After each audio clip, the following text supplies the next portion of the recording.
My blood froze as Jessica slammed each damning photograph onto the mahogany dinner table. The crisp sound of paper hitting wood echoed through the silent dining room where 12 family members sat frozen in shock. Her eyes gleamed with pure triumph as she hissed those poisonous words that would haunt me forever. My husband David wouldn't even look at me, his gaze fixed firmly on his untouched roast beef. 10 years of building trust and loyalty within this family shattered in mere seconds. I felt their collective judgment crushing down on my shoulders like a physical weight. My fingers trembled as I slowly reached for my black leather purse, knowing they had absolutely no idea what devastating truth I was about to unleash upon them all. The silence stretched endlessly as I stared at those photographs scattered across the white tablecloth, like accusations waiting for trial. Jessica stood behind her chair, practically vibrating with satisfaction, while her mother, Patricia, nodded approvingly from across the room. Uncle Robert shifted uncomfortably in his seat, his weathered hands gripping his water glass. Cousin Sarah leaned forward with barely concealed excitement, eager to witness my downfall. But these people had no clue about the discovery I made 3 weeks ago that changed everything. It started on a Tuesday morning when I noticed my office plants looking slightly different, positioned at odd angles that didn't match my careful arrangements. Being a marketing director requires attention to detail, and something felt wrong in my workspace at Henderson Communications. That afternoon, I found the first hidden camera disguised as a smoke detector in my corner office. My heart hammered against my ribs as I carefully examined the device, recognizing the professional-grade equipment from my college journalism courses. This wasn't some amateur operation. Within hours of that discovery, I methodically searched my entire world. Behind my bedroom mirror, I found another camera. Inside my car's rearview mirror, housing yet another. Each device was strategically placed to capture the most intimate moments of my daily life. The realization hit me like a freight train speeding through downtown Chicago. Someone was orchestrating a systematic invasion of my privacy, documenting my every move for some twisted purpose. But who could access all these locations? Who knew my routines well enough to plant surveillance equipment without detection? My marketing background taught me to trace consumer behavior patterns, and I applied those same analytical skills to this personal nightmare. Purchase records led me to an electronics store in suburban Milwaukee where the equipment was bought using a credit card registered to Patricia's maiden name. Security footage from that store showed Jessica and Patricia together, selecting cameras and discussing placement strategies with the sales associate. These 2 women I had loved and trusted for nearly a decade were systematically destroying my life from the shadows. Now sitting at this family dinner 3 weeks later, watching Jessica's theatrical performance with those manipulated photographs, I finally understood their endgame. They wanted to obliterate my marriage and reputation in the most public, humiliating way possible. David still refused to meet my eyes, his jaw clenched tight with what I now realized was predetermined disappointment. This entire evening had been choreographed like a Broadway production with me cast as the villain who didn't know she was performing. Uncle Robert cleared his throat uncomfortably. "Well, I suppose we should discuss what these pictures mean for the family." Cousin Sarah practically bounced in her seat. I always thought something seemed off about her work schedule. Jessica's smile grew wider as she sensed victory within reach. David deserves so much better than a cheating wife who's been lying to all of us. Patricia dabbed her eyes with a cloth napkin, performing grief like an award-winning actress. Our poor boy has been living with such deception. That's when I opened my purse and pulled out my first piece of evidence. A small digital recording device that I placed gently beside the scattered photographs. The tiny silver machine gleamed under the chandelier light like a promise of justice. "Actually, Jessica," I said quietly, my voice steady despite the adrenaline coursing through my veins. "I think we need to talk about the hidden cameras you and Patricia installed in my office, my bedroom, and my car 3 weeks ago." The color drained from Jessica's face faster than water from a broken dam. Her triumphant expression cracked and crumbled, replaced by pure terror. Patricia's theatrical crying stopped abruptly, her mouth hanging open in stunned silence. The dining room atmosphere shifted dramatically as my words sank into the minds of everyone present. Uncle Robert's water glass slipped from his fingers, clattering against his dinner plate. David finally looked at me, confusion replacing his anger for the first time all evening. "What cameras?" he whispered. The family slowly migrated to the spacious living room where Patricia's antique furniture suddenly felt like props in a courtroom drama. Jessica sank into the floral armchair where she'd always held court during family gatherings, but now she looked small and defeated. Patricia remained standing by the fireplace, her hands shaking as she gripped the mantelpiece. I opened my laptop on the coffee table, its blue screen illuminating the confused faces surrounding me. 3 weeks of investigation had prepared me for this moment, and I was ready to dismantle their conspiracy piece by piece. The cameras were just the beginning.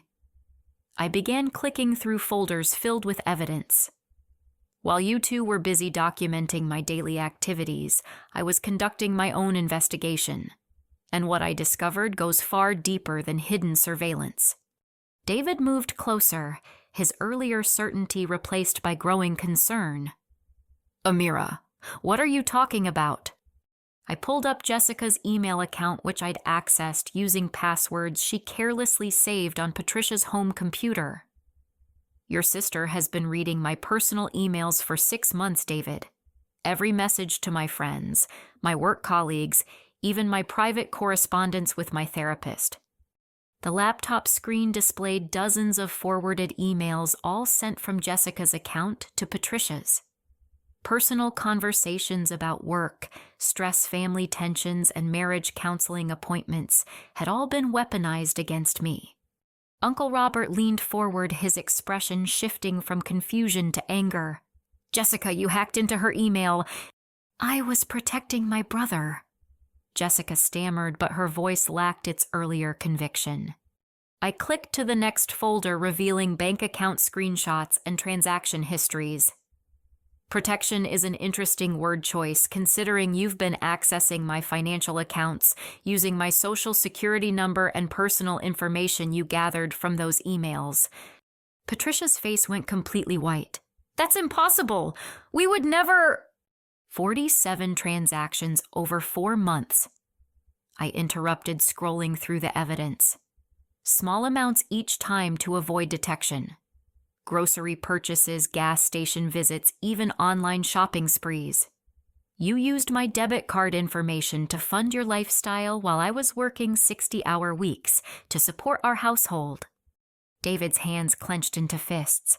"Mom, is this true?"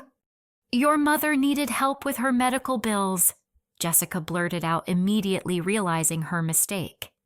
The room erupted in surprised murmurs. Patricia had told everyone her insurance covered her recent surgery completely. Now we were learning about hidden medical debt that explained the mysterious charges on my accounts. I continued my presentation, revealing forged documents Patricia had created using my personal information. Credit applications submitted in my name loan requests. I never authorized even a second mortgage application on our house that thankfully was rejected due to inconsistent signatures. Cousin Sarah gasped audibly. "They were stealing from you this whole time." "Not just stealing," I replied, clicking to a folder labeled insurance fraud. "Last month, Jessica filed a false claim with my auto insurance company, reporting damage to her car and naming me as the at-fault driver in an accident that never happened." Uncle Robert stood abruptly, his face flushed with rage. "You filed a false police report." Jessica's tears started flowing, but they looked different now. Gone was the righteous anger replaced by desperate fear of consequences she hadn't anticipated. We needed the money. You don't understand the pressure we've been under. Patricia finally sat down heavily on the sofa, her carefully maintained composure cracking completely. The medical bills were overwhelming. Insurance denied coverage for the specialized treatment I needed. So you decided to steal from your son's wife instead of asking for help. David's voice carried a pain I'd never heard before. I wasn't finished. The next folder contained something that would devastate them even more completely. Screenshots of social media posts, text message conversations, and phone records that revealed the true scope of their deception. Your family members weren't just randomly suspicious of me, I explained, looking around the room at faces filled with growing shame. Jessica and Patricia have been systematically spreading lies about my character for months, planting seeds of doubt in all of your minds. Uncle Robert's daughter Sarah had been told I was bad-mouthing her behind her back. Cousin Michael received fabricated stories about me criticizing his parenting skills. Even David's grandmother had been poisoned against me with tales of my supposed disrespect toward family traditions. Every family argument, every moment of tension, every time someone felt uncomfortable around me, it was all orchestrated. I continued.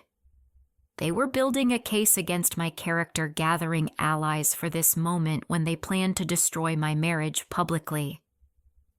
The weight of realization settled over the room like a heavy blanket. Family members who had been cold toward me recently began understanding how their opinions had been manipulated through careful lies and strategic emotional manipulation. But my investigation had uncovered something even more sinister that would shatter their remaining defenses completely. The photographs Jessica showed you tonight. I clicked to the final folder. Those were taken during legitimate business meetings and charity events. But what you don't know is how they got them. Jessica's face turned gray as she realized what was coming. They didn't just install cameras in my private spaces, I said quietly.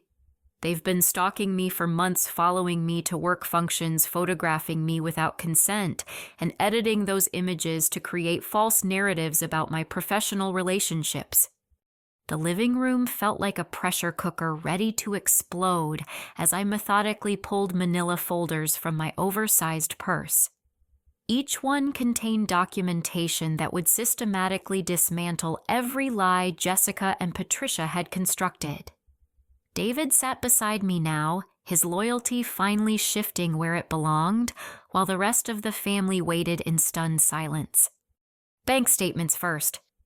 I announced, spreading printed documents across Patricia's glass coffee table.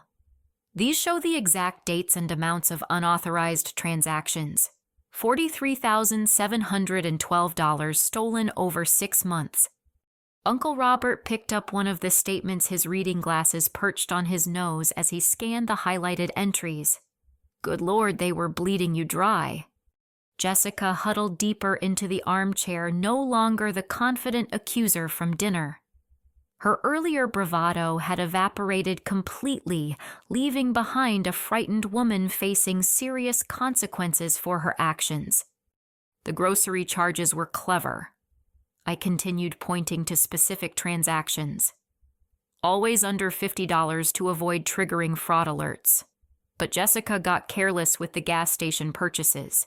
Same location, same time, every Tuesday when she thought I'd be in my client meetings. Patricia tried to speak, but I held up my hand. We're not done yet, Patricia. Next folder. Legal documents rustled as I spread them across the table.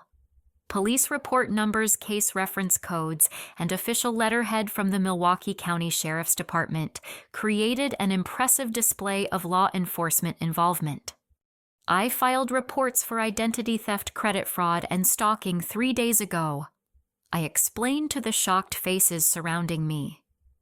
Detective Martinez has been very interested in your photography hobby, Jessica. David picked up one of the police reports, reading his sister's name in the suspect description. His face reflected a mixture of heartbreak and disgust that I'd never seen before. But the financial fraud was just the surface level, I said, opening another folder. Jessica's gambling problem runs much deeper than stolen debit card transactions. The casino receipts and betting slips I'd discovered in Jessica's car told a devastating story. Online poker debts, horse racing losses, and sports betting obligations that totaled nearly $60,000. Her theft from my accounts was funding an addiction she'd hidden from everyone, including her own mother. She owes money to some very dangerous people. I continued displaying screenshots of threatening text messages from loan sharks and debt collectors. That's why the stealing escalated so quickly. She wasn't just taking money for fun, she was desperately trying to avoid serious consequences. Patricia's face reflected complete shock. Jessica, you told me you needed money for car repairs and student loan payments. I was handling it, Jessica whispered, but her defense sounded hollow even to her own ears. Uncle Robert stood and began pacing the room, his businessman's mind processing the implications. You've been lying to your own mother while stealing from your brother's wife to pay gambling debts. The next folder contained something that made David's hands shake with anger. Employment records from Henderson Communications showing how Jessica and Patricia's interference had nearly cost me my career advancement. They called my supervisor pretending to be concerned family members, I explained, suggesting I might be embezzling company funds or having inappropriate relationships with clients.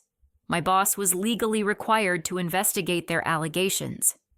The internal investigation documents showed how close I'd come to losing my job based on their false accusations. Only my spotless 10-year record and glowing client testimonials had saved my position, but the stress had affected my performance reviews and delayed a promotion I'd been working toward for 3 years. David's voice cracked with emotion. They tried to destroy your career. That was the goal, I confirmed. If I lost my job, I'd be financially dependent on you. Then they planned to convince you that I was a gold digger who had trapped you in marriage for security. The psychological manipulation ran even deeper. Phone records showed how Patricia had been calling David's workplace, pretending to be various people reporting concerns about his wife's behavior. His colleagues had started looking at him differently, wondering why his family seemed so troubled. But the most devastating evidence came in the final folder. Audio recordings I'd made using hidden devices of my own, capturing Jessica and Patricia planning their campaign of destruction in Patricia's kitchen just 2 weeks ago. I pressed play on the digital recorder and their voices filled the room with chilling clarity. Once we show those photos at Sunday dinner, David will have no choice but to file for divorce, Jessica's recorded voice declared. Patricia's voice responded with excitement. And with her reputation ruined, she'll be lucky to keep her job. We can finally get our boy back from that manipulative woman. The silence that followed was deafening. David's face had gone completely pale, and several family members looked physically ill hearing the calculated cruelty in those familiar voices. But I wasn't finished yet. The most shocking revelation was still to come. There's one more thing you all need to know, I said quietly, pulling out a thick legal document. While Jessica and Patricia were busy destroying my life, they also filed a formal complaint with my company's ethics board, accusing me of embezzling funds and demanding a criminal investigation. The room erupted in gasps and angry murmurs. David looked like he might be physically sick. They wanted me arrested, convicted, and imprisoned, I continued. Not just divorced, completely destroyed. They were willing to send an innocent woman to jail to get what they wanted. Jessica finally broke down, completely sobbing uncontrollably as the full scope of her actions became clear to everyone present. Patricia sat frozen in shock, unable to comprehend how their careful plans had backfired so completely. Uncle Robert shook his head in disgust. This isn't just family drama anymore. This is serious criminal behavior. That's when I delivered the final blow that would change everything. Which brings us to the most important document in this folder, I said, holding up an official letter from the Federal Bureau of Investigation. Because identity theft and wire fraud across state lines are federal crimes, and I've been working with Agent Sarah Chen for the past 2 weeks to build a comprehensive case. The FBI letterhead seemed to glow under the living room lights as the reality of federal involvement sank into everyone's consciousness. Jessica's crying intensified, while Patricia looked like she might faint. "Arrests are scheduled for tomorrow morning," I announced calmly. "I thought you deserved to know tonight as a family before this becomes a very public legal matter." The transformation in the room's atmosphere was immediate and complete.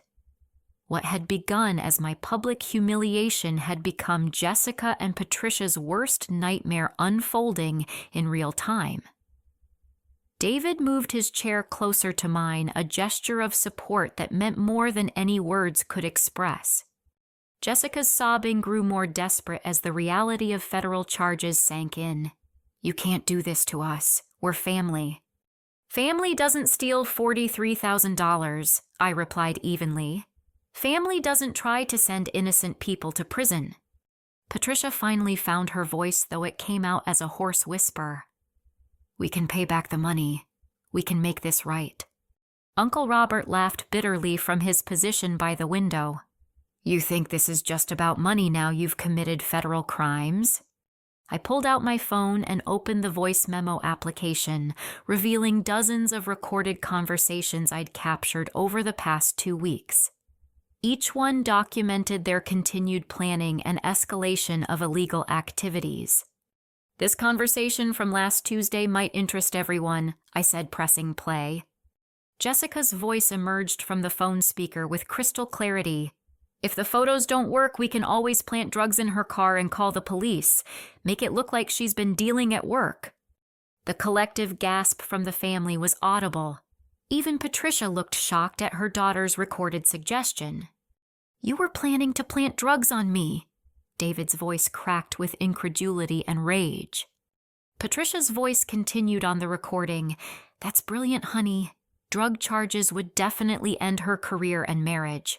David would have no choice but to support us through the divorce proceedings." The recording captured their laughter as they discussed destroying my life completely. The sound of their amusement while planning my total destruction sent chills through everyone listening. Cousin Sarah spoke first, her voice filled with revulsion. "How could you even think of doing something so evil?" I stopped the recording and looked around the room. There are 17 more conversations like this. Each one documents additional crimes they were planning if tonight's photo ambush failed. The legal implications were staggering. Conspiracy charges, attempted drug planting, continued identity theft, and now evidence of planning false criminal accusations that could have resulted in my imprisonment. David stood abruptly and walked to the fireplace, his hands gripping the mantel as he processed the depth of his family's betrayal. "I trusted you both with everything. You helped plan our wedding. You held our children when they were sick. We don't have children yet," I said gently, "but they were already planning to use custody battles to control your life after destroying our marriage." Another recording revealed their discussions about potential grandchildren and how they could manipulate custody arrangements to keep David dependent on their support. Every aspect of our future had been weaponized in their twisted schemes. Uncle Robert had heard enough. He pulled out his phone and started dialing. "I'm calling my lawyer right now. This family needs legal representation immediately, and not for the reasons I would have expected this morning."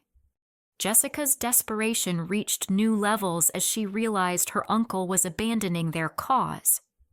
"Uncle Robert, you can't turn against us. You turned against yourselves when you decided to commit federal crimes," he replied coldly, waiting for his attorney to answer. The next recording I played captured Jessica and Patricia discussing other family members they planned to manipulate using similar tactics. Cousin Sarah's upcoming divorce had been targeted for their interference. Uncle Robert's business partnership was scheduled for sabotage using false accusations and planted evidence. You were planning to destroy everyone's lives. Sarah's voice trembled with anger and disbelief. Patricia tried to defend their actions one final time. We were protecting this family from people who don't belong. By committing crimes, David turned from the fireplace, his face flushed with rage.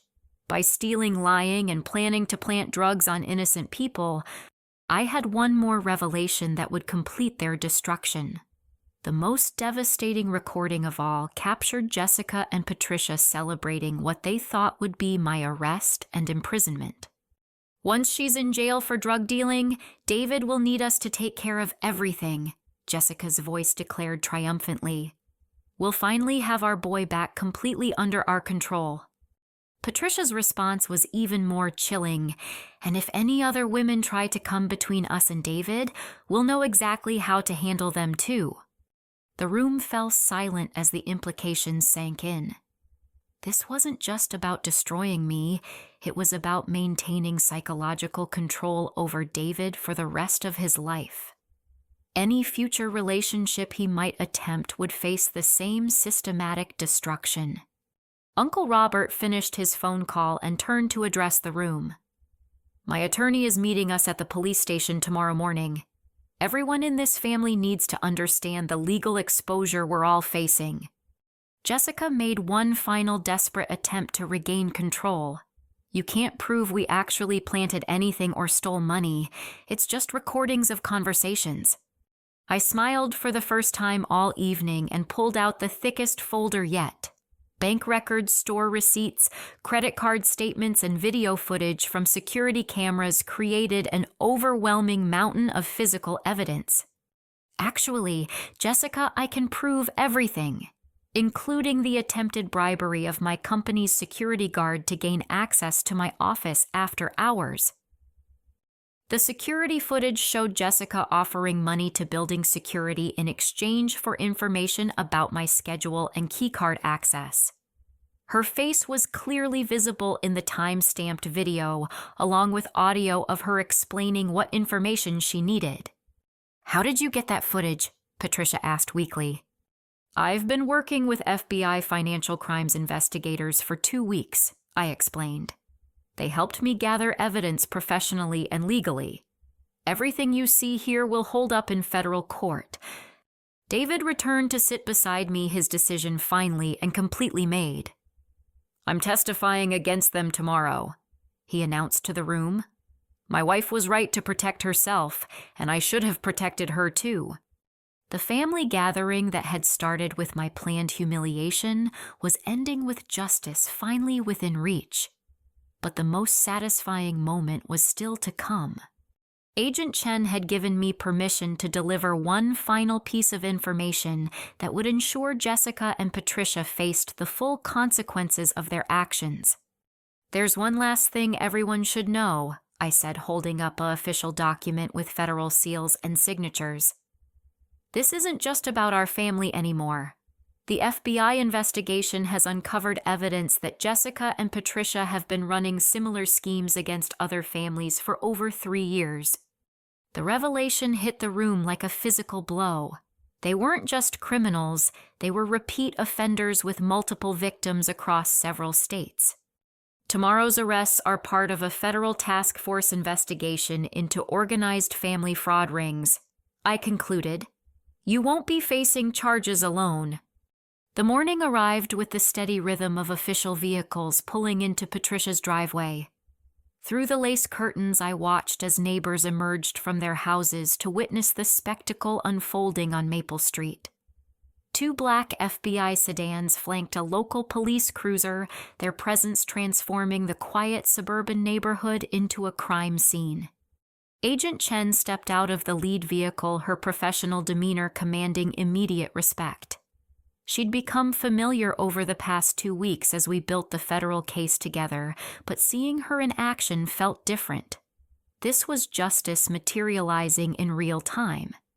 David and I stood together on the front steps of Patricia's house, his arm around my waist, in a gesture of solidarity that would have been impossible 24 hours earlier. The family gathering had ended near midnight, with most relatives departing in shocked silence, but we'd remained to witness this crucial moment. Jessica appeared in the doorway, wearing wrinkled clothes from the previous night, her eyes red and swollen from hours of crying.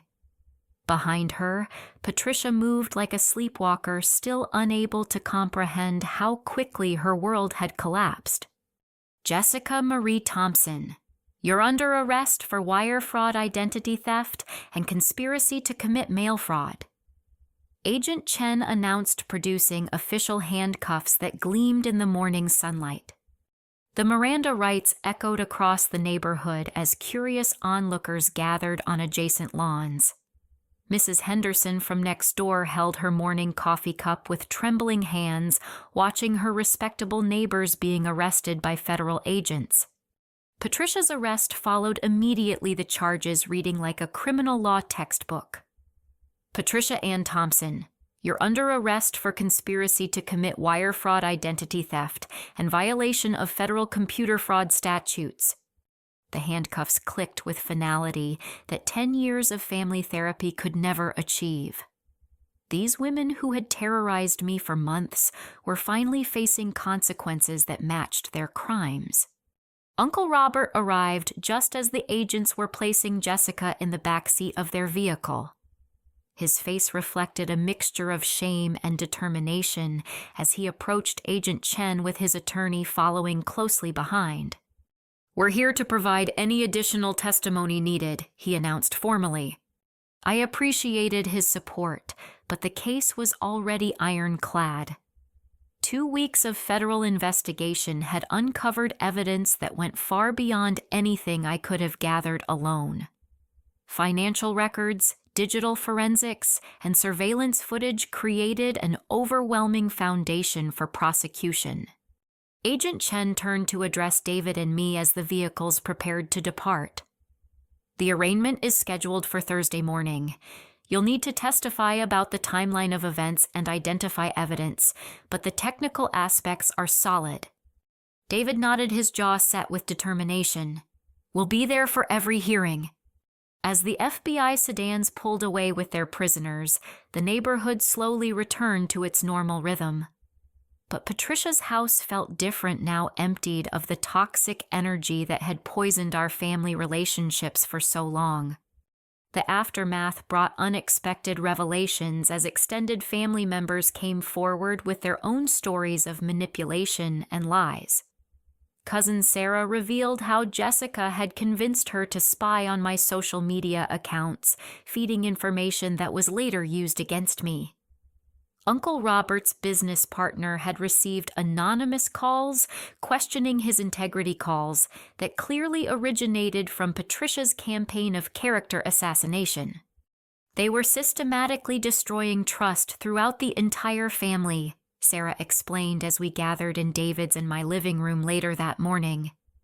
"I thought I was helping protect everyone, but I was actually helping them hurt innocent people."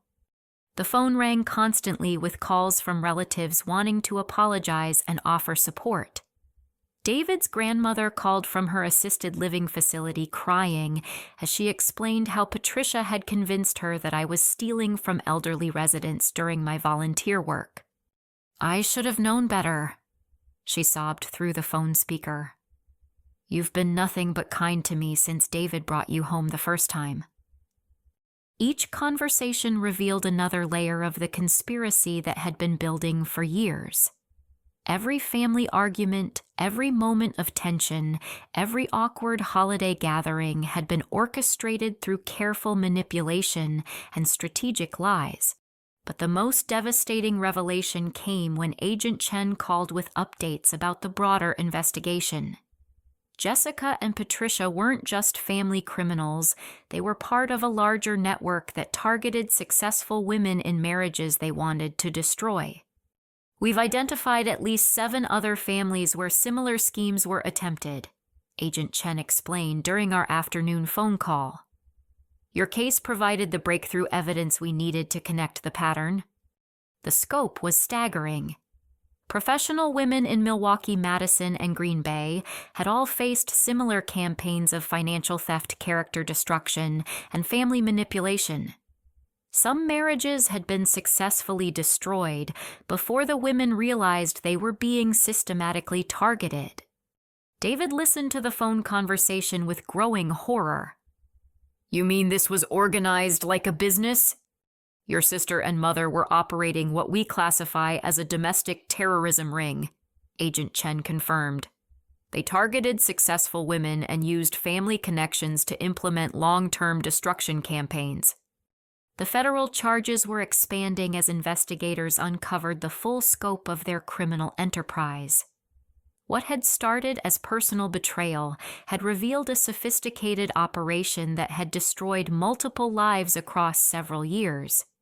That evening, as David and I sat in our own living rooms surrounded by the evidence folders that had saved our marriage, I felt something I hadn't experienced in months. Peace.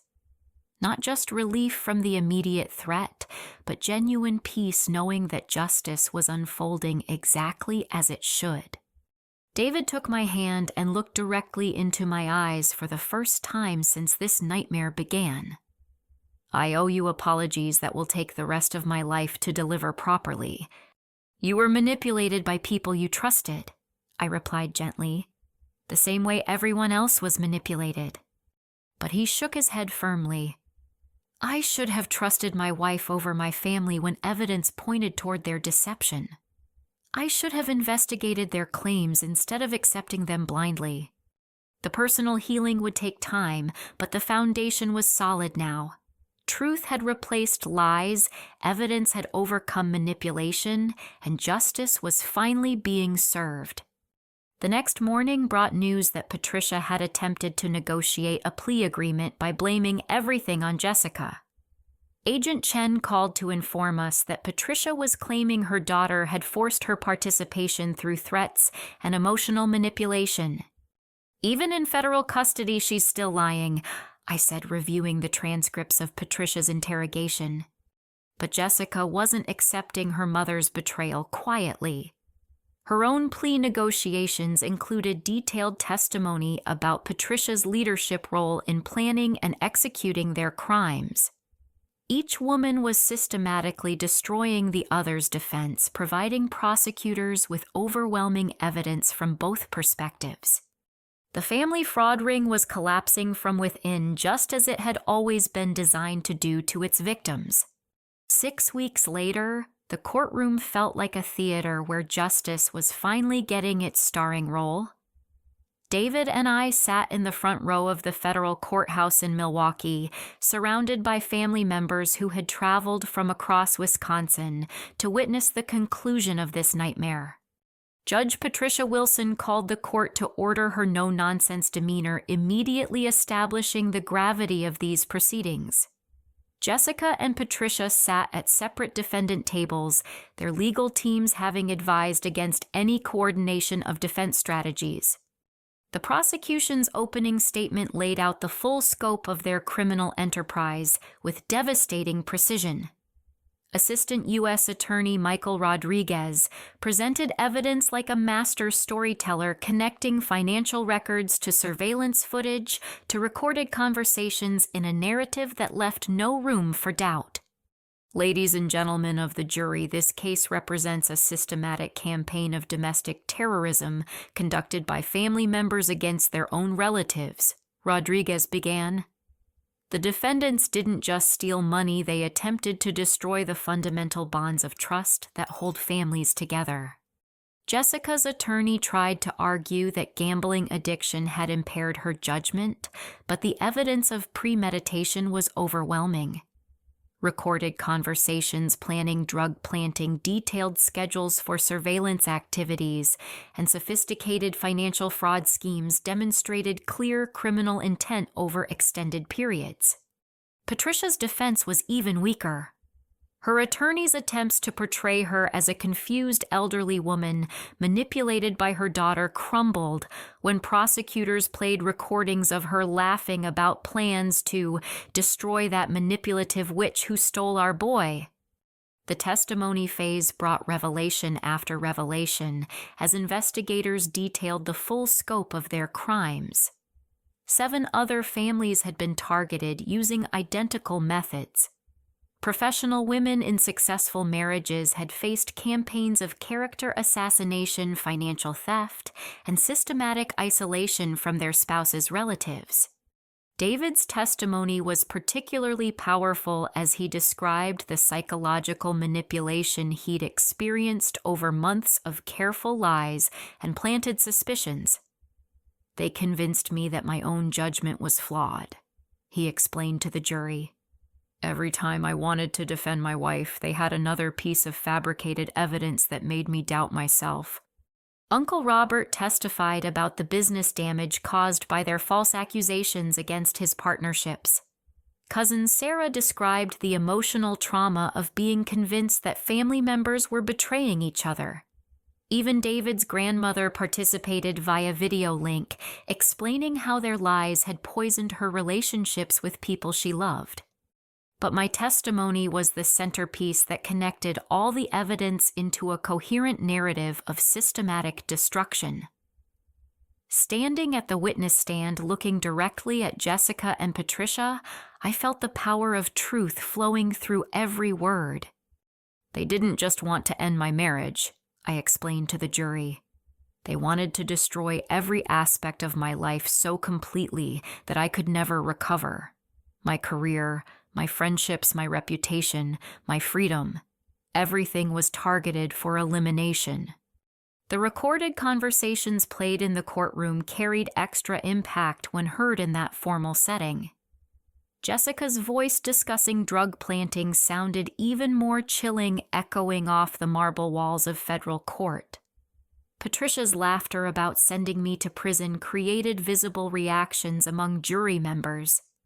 Agent Chen's testimony about the broader investigation revealed how their methods had been refined through practice on multiple victims. They had developed a systematic approach to destroying targeted individuals, she explained. Financial theft funded surveillance equipment.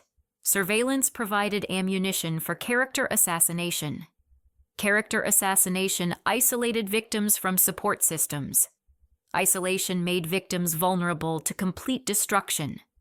The defense attorney's closing arguments felt desperate and unconvincing compared to the mountain of evidence presented by prosecutors. Jessica's lawyer pleaded for mercy based on addiction issues, while Patricia's attorney continued claiming she'd been manipulated by her daughter despite overwhelming evidence of her leadership role. The jury deliberated for less than 3 hours before returning guilty verdicts on all federal charges. Jessica faced 8 felony convictions, including wire fraud, identity theft, and conspiracy. Patricia received 7 convictions with additional charges for computer fraud and mail fraud. Judge Wilson's sentencing hearing 2 weeks later provided the final chapter in this story of justice served. Jessica received 4 years in federal prison, plus 5 years of supervised probation. Patricia got 3 years incarceration, followed by mandatory financial restitution and community service. These crimes represent a profound betrayal of family trust, Judge Wilson stated during sentencing. The defendants weaponized intimate relationships to commit serious federal offenses. Their actions damaged not just their immediate victims, but the broader concept of family loyalty and support. The civil lawsuits that followed provided additional vindication and financial recovery. Jessica and Patricia's combined assets were seized to pay restitution for their theft. My legal fees were covered through victim compensation funds. Even the promotional opportunities I'd lost due to their workplace interference were calculated into damages awarded by the civil court. But the most satisfying victory wasn't financial or legal, it was personal. David's complete transformation from manipulated son to protective husband exceeded anything I could have imagined possible. He entered individual therapy to understand how he'd been psychologically controlled, and we began couples counseling to rebuild trust damaged by months of lies. The extended family rallied around us with support that felt genuine and lasting. Uncle Robert offered David a partnership in his consulting firm, recognizing that his nephew needed independence from any remaining family manipulation. Cousin Sarah became one of my closest friends, bonded by our shared experience of being deceived and our commitment to preventing future victims. 3 months after sentencing, we hosted our first family gathering in our own home. The absence of Jessica and Patricia felt like fresh air filling a previously toxic space. Conversations flowed naturally without underlying tensions or hidden agendas. David's grandmother flew in from her assisted living facility, spending the weekend reconnecting with the granddaughter-in-law she'd been taught to distrust. "This feels like a real family for the first time in years," she told me, privately, tears flowing as she apologized for believing lies about my character. The FBI investigation continued expanding as more victims came forward, inspired by news coverage of our case. A task force was created specifically to address family-based fraud rings, using our case as a training model for identifying similar schemes. Agent Chen called regularly with updates about additional arrests and recoveries. "Your courage in fighting back created a blueprint for other victims to follow," she explained during one of our monthly check-ins. "Cases like yours are teaching law enforcement how to recognize and prosecute these sophisticated domestic crimes." 6 months after that horrible family dinner, David surprised me with a vacation to Hawaii, where we could finally celebrate our marriage without the shadow of family manipulation hanging over us.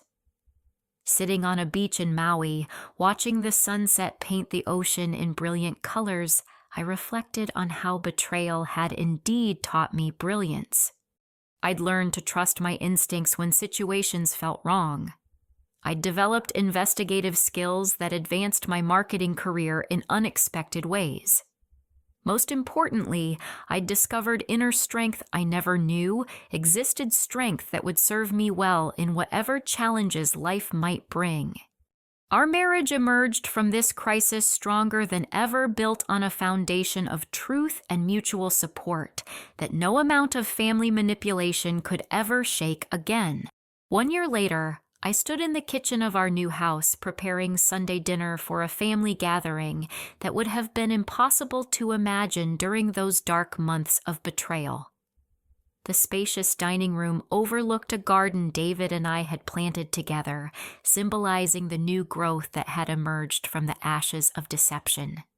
The guest list represented the family we'd chosen to rebuild around principles of truth and respect. Uncle Robert arrived first with his wife, their faces reflecting the peace that comes from relationships based on honesty. Cousin Sarah brought her children, who now called me Aunt Amira with genuine affection. Even David's grandmother had moved closer to us, trading her assisted living facility for a cozy apartment in our neighborhood where she could be part of our daily lives.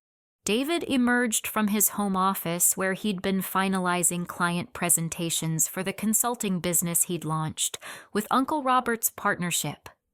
His confidence had grown tremendously as he established professional independence from any remaining family obligations or expectations. "The Matthews account signed their contract this morning," he announced, wrapping his arms around me from behind as I stirred the marinara sauce that had become my signature dish. "That makes 12 new clients this quarter." His business success represented more than financial achievement. It demonstrated how freedom from toxic family manipulation had unleashed potential that had been suppressed for years. Without Jessica and Patricia's constant interference and emotional sabotage, David had blossomed into the confident, successful man I'd always known he could become. The doorbell announced the arrival of our newest family tradition.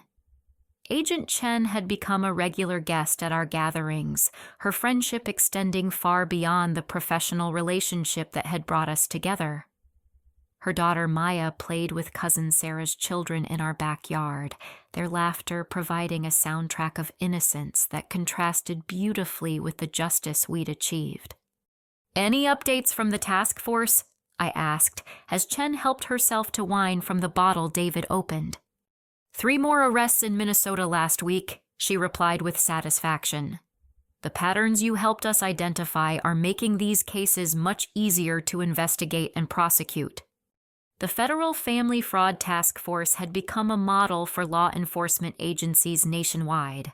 Our case provided training materials that helped investigators recognize the warning signs of systematic domestic manipulation and financial exploitation. Jessica was serving her sentence at a minimum security facility in Michigan, participating in gambling addiction treatment and financial responsibility programs. Her letters to David expressed genuine remorse and understanding of the damage she'd caused, though rebuilding any relationship would require years of demonstrated change. Patricia had been released to a halfway house after serving 18 months, but her supervised probation included restrictions that prevented contact with our family without court approval. The conditions of her sentence required mental health treatment and community service specifically focused on helping victims of domestic financial fraud.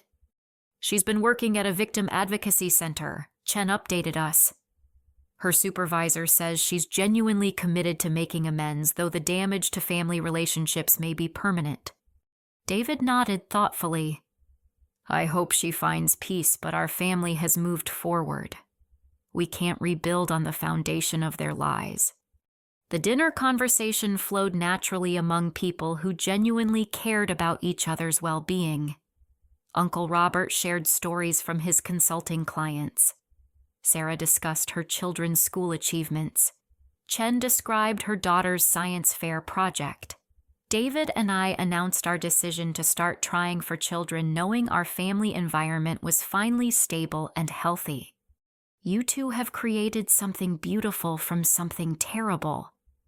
David's grandmother observed her weathered hands gesturing around the dining room, filled with laughter and authentic connection.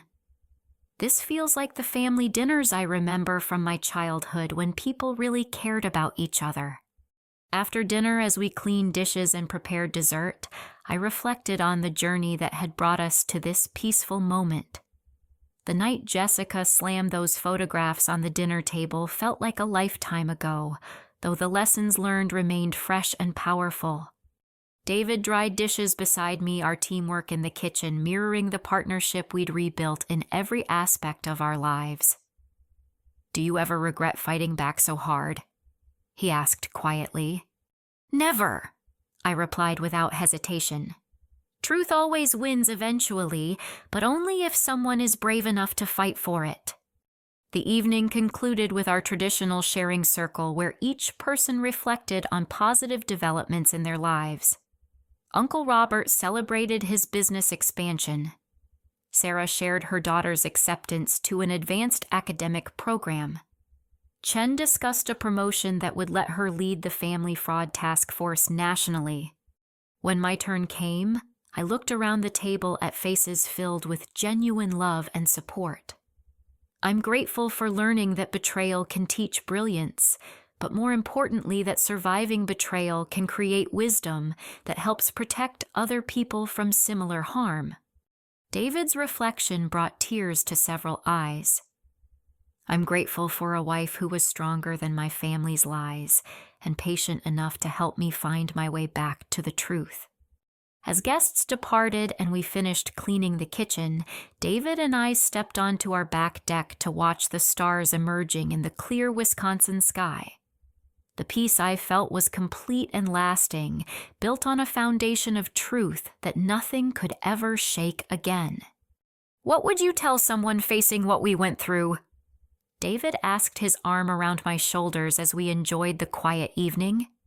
I considered the question carefully, thinking about all the victims I'd met through the FBI investigation and victim advocacy work I'd begun volunteering for in my spare time. I'd tell them that betrayal reveals character both in the people who betray you and in yourself, I finally answered. The strength you discover when fighting for truth becomes strength you can use to build something better than what was destroyed. The legal victories had been satisfying, but the personal transformation was the real prize. I'd learned to trust my instincts completely, to investigate rather than assume, and to fight for truth even when it seemed impossible to win. 6 months later, I received a phone call that brought our story full circle. A woman in Oregon had recognized the patterns of family manipulation after reading about our case in a victim advocacy newsletter. Her investigation uncovered a scheme similar to what Jessica and Patricia had attempted, but because she knew what to look for, she was able to stop the destruction before it succeeded. "Your story saved my marriage and probably my life," she told me during our phone conversation. "I knew exactly what evidence to gather and how to protect myself." That phone call crystallized the most important lesson from our entire experience. Sometimes the most devastating betrayals become catalysts for discovering inner strength and wisdom you never knew existed. Truth may be painful to reveal, but it's the foundation upon which genuine relationships and self-respect are built. The family dinner that began with my planned humiliation had transformed into a blueprint for justice that was protecting families across the country. Jessica and Patricia's attempt to destroy my life had ultimately created something much more powerful, a network of truth-tellers who refused to let manipulation triumph over integrity. As I share this story with you today, I want you to remember that your strength is greater than any betrayal you might face. Trust your instincts when relationships feel wrong. Document everything when you suspect deception. Fight for truth, even when the odds seem impossible. Most importantly, never let anyone convince you that loyalty means accepting lies. Real families are built on honesty, respect, and genuine care for each other's well-being. Anything less isn't worth preserving, no matter how long the relationships have existed. Have you ever found strength you didn't know you had during a difficult situation? I'd love to hear your stories in the comments below. Please like this video if it resonated with you, subscribe for more stories about overcoming family challenges, and share it with anyone who might need to hear that truth always wins when brave people fight for it. Thank you for listening to my story, and remember, betrayal may teach you brilliance, but courage teaches you to use that brilliance to create something beautiful.